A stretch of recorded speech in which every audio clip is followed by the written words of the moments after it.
Asking questions can be quite transformational. It's no stretch for me to say that it was a question that shaped some of my major decisions and priorities for life. It started with a friend I met during my studies. Our conversations were pretty light at first. We'd chat, he'd ask about my day, or on occasion I'd give him grief for what I thought was an old-fashioned dress sense. But he always took it on the chin. Eventually, I felt comfortable enough to share a bit of what was really going on for me.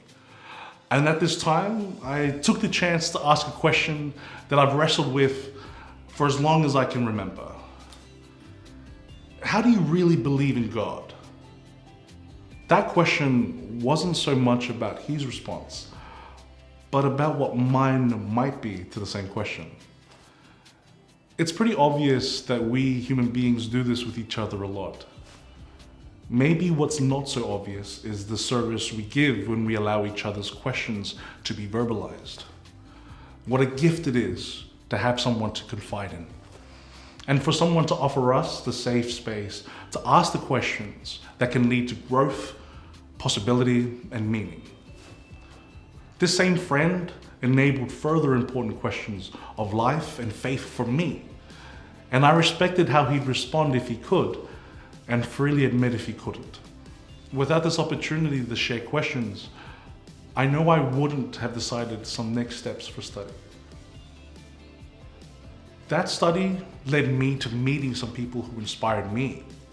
I got involved with community building, we started a movement for aspiring young leaders, and now I work full-time in a role that I never would have imagined.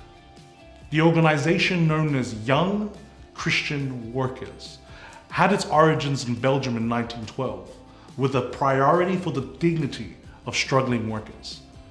Today, we reach out to people from marginalized backgrounds, whether it's locals struggling to find employment, refugees seeking belonging, or various others yearning to flourish with their potential. Starting from my early discovery of the power of being able to ask questions, providing that space for others to do just that, has now become one of the key tools of my trade.